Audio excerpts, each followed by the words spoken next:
اور پھر اس ماشاء کے بعد جو ہے ہم دیکھتے ہیں کہ اشک جاری ہوئے، اور سید الشہداء ابا عبداللہ پہ جب خواب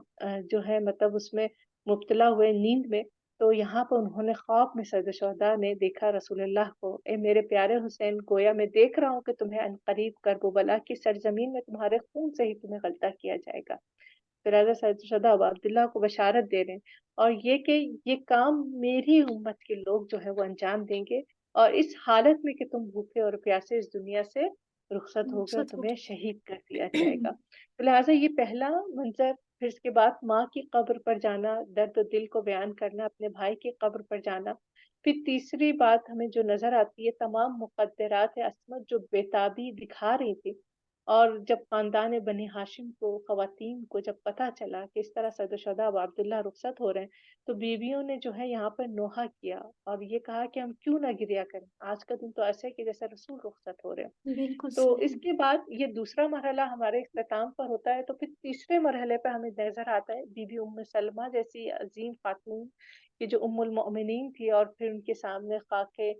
شفا کو دینا کہ روز عاشور یہ خون میں غلطہ ہوگا، اور پھر ساتھ میں محمد حنفیہ سے ان کی وصیت کرنا اور ان سے ملاقات کرنا، اور محمد حنفیہ کا جو ہے وہ ان کے اضطراب کو جو ہے وہ دور کرنا۔ تو یہ تمام کی تمام چیزیں جو ہے ہمیں جو ہے اس تمام واقعات میں ہمیں نظر آتے ہیں کہ جو انہوں نے رخصت سے پہلے انجام دیا۔ تو یہاں پہ ہمیں یہ بھی ملتا ہے نا کہ جب امام حسین نے جناب ابو حنفیہ کے پاس آئے تھے تو انہوں نے بھی کچھ جملے کہے تھے امام سے، اور امام نے آگے سے کیا جواب دیا تھا کہ میں کیوں مدینہ چھوڑ رہا ہوں، جبکہ وہ کہہ رہے تھے کہ آپ مدینہ چھوڑ کے نہ جائیے جو کیونکہ آپ جانے مدینہ ہے، روح مدینہ ہے۔ تو کیا امام بالکل نے آگے سے جواب دیا؟ جی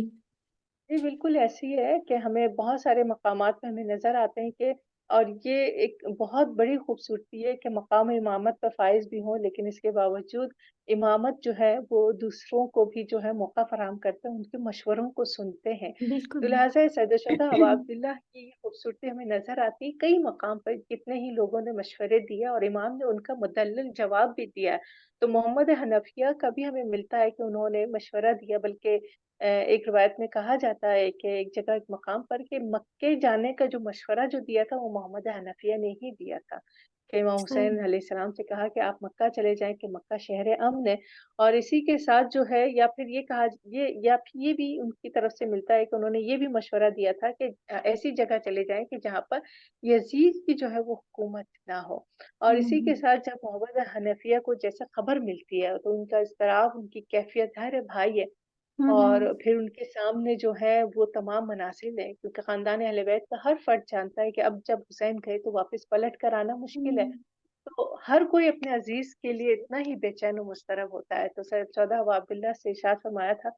کہ آپ جو ہے مطلب کیوں چھوڑ کے جا رہے ہیں، یہیں پر رہ لے، تو کہا یہیں پر دلیل اس وقت سید الشہداء نے یہی دی تھی کہ میں نہیں چاہتا کہ میرے خون سے اس سرزمین کو جو ہے وہ رنگین کیا جائے، تو کہا یعنی کہ ٹھیک ہے ابا امام عبداللہ حسین اگر علیہ آپ السلام کی جان کو بھی خطرہ تھا، یعنی مدینہ والوں نے یہ بھی نہیں دیکھا کہ یہ حسین علیہ السلام کی عظمت کیا ہے، یہ امام ہے، یہ رسول خدا کے فرزند ہیں، وہ اتنی یعنی حب دنیا میں اس قدر یہ آگئے کہ انہوں نے امام حسین علیہ السلام کے لیے کی جان تک کو خطرہ پیش آنے لگا کہ جس کی وجہ سے انہوں نے مدینہ چھوڑ دیے۔ بالکل ایسا ہی ہے، کیونکہ یہاں پر ایک طرح سے سید الشہداء ابا عبداللہ نے یہ جو مدینے سے جو نکلے ہیں، یہ ایک طرح سے مدینے والوں کو پہلے ہی اشارہ کر دیا تھا کہ مدینہ محفوظ مقام نہیں رہا، تو لہٰذا اگر تم لوگوں نے چلنا ہے تو ساتھ چلو، کہ جی۔ ہم نے اس خطرے کو اور اس جو حماقت جو یزید کر رہا ہے اپنی تخت پر بیٹھتے ساتھ ہی، اور جس طرح پوری امت مسلمہ کے اوپر جو ہے یہ اپنے آپ کو جو ہے وہ مسلط کر رہا ہے، تو سید ہوں۔ الشہداء ابا عبداللہ کا مدینے سے نکلنا بھی یہاں پر یہ پیغام مدینے والوں کے لیے تھا کہ مدینہ محفوظ نہیں ہے۔ اسی لیے ہم دیکھتے ہیں کہ واقعہ کربلا کے بعد واقعہ حرہ ہوا، تو بالکل۔ لہٰذا اگر اس وقت مسلمان سمجھ جاتے، اس وقت اگر فرزند رسول کے ساتھ وہ کھڑے ہو جاتے اور اس وقت وہ چل پڑتے، تو پھر اتنی جرأت جو ہے وہ نہیں ہوتی۔ لہٰذا ہم بالکل دیکھتے ہیں صحیح۔ کہ تاریخ میں جو ہے مقدسات کو جب پامال جب کیا جاتا ہے تو وہ درجہ بے درجہ ہوتا ہے۔ پہلے فرزند رسول جیسی ہستی، ان کی عظمت، ان کے مقام، ان کی حرمت کو ضائع کیا گیا،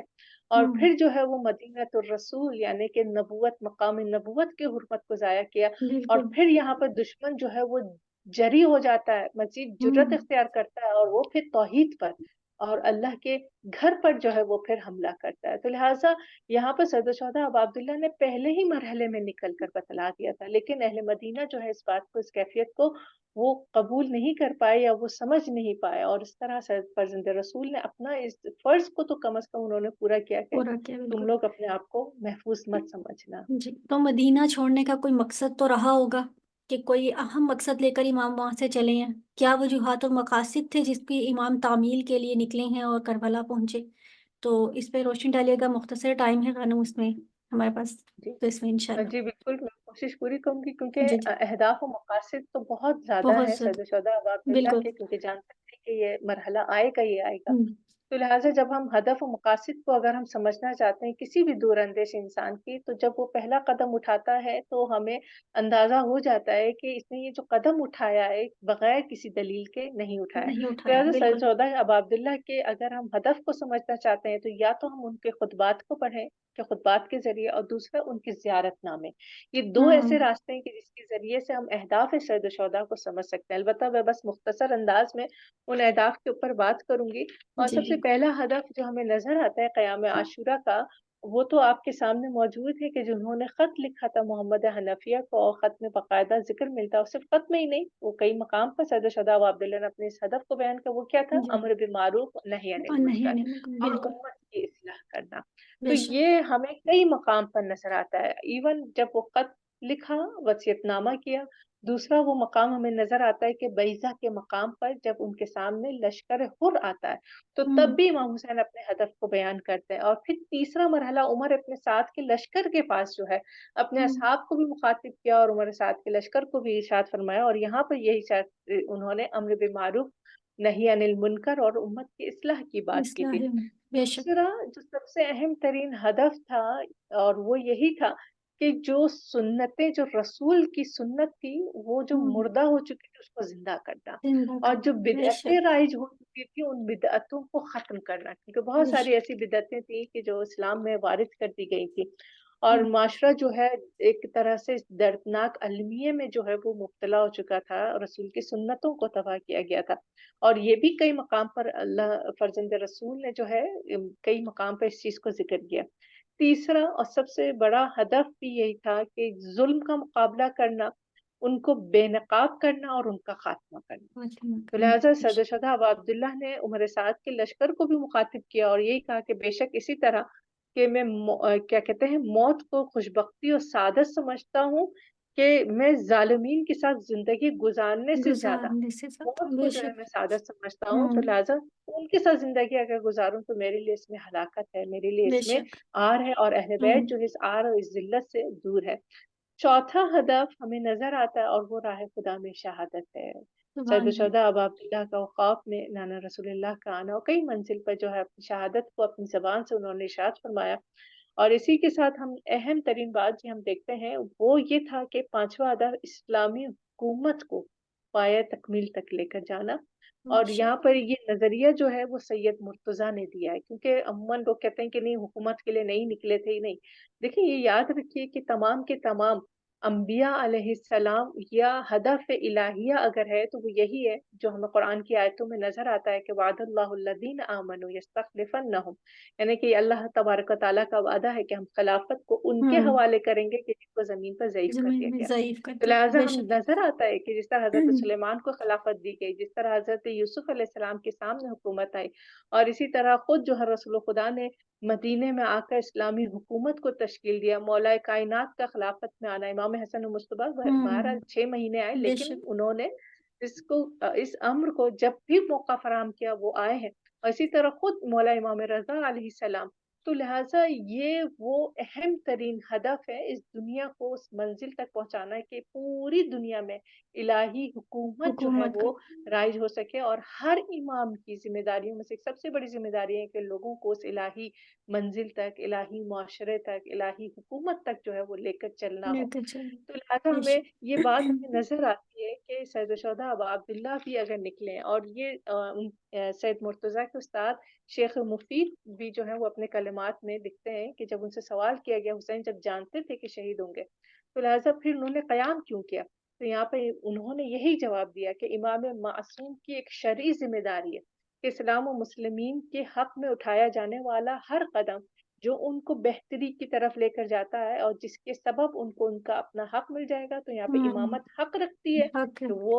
اس کام کو انجام دیں اور خلافت الہیہ کی تشکیل میں جو ہے وہ اپنا کردار ادا کریں، ماشاء اور اللہ، خصوصاً اس وقت کہ جب لوگ جو ہے امامت کو طلب کریں، تو لہٰذا بے شک سبحان اللہ، حسین علیہ السلام کی گردن پر واجب ہو چکا تھا، چاہے یہ ایک الگ بحث ہے کہ مردم کوفے کے لوگوں نے ان کا ساتھ دیا ہو یا نہ دیا ہو، وہ الگ بحث ہے، ہوں لیکن یہاں پر خطوط کا آنا جب مکے کی طرف جب نکل چکے تھے، مکے جب پہنچ گئے تھے اور یہاں پر لوگوں کا طلب کرنا، تو لہٰذا اگرچہ اس راہ میں سختیاں تھیں، مصائب تھے، لیکن یہاں پر امامت کی گردن پر فرض ہو چکا تھا کہ امام جو ہے اہل کوفہ کی طرف سے لکھے جانے والے ان خطوط کا جواب دے اور ان کی نصرت کرے اور ان سے وعدہ کر کے وعدہ آگے کی، بڑھے۔ تو ماشاء لہٰذا اللہ، ایک بات ہدف یہ بھی نظر آتی ہے کہ ایک اسلامی حکومت جو ہے وہ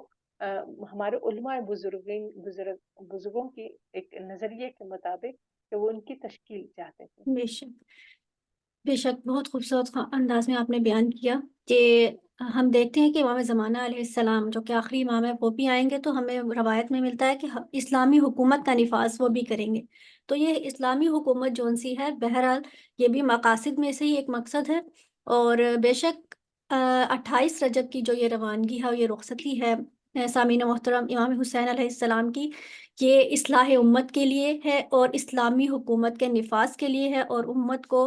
راہ راست کی طرف لانے اور حلال محمدی کو حلال محمدی رکھنے کے لیے ہے، نہ کہ حرام محمدی میں دیکھتے رہنا اور اس کے اندر اسی طرح ہی اس امت میں اسے نشر و اشاعت کرنا تھا۔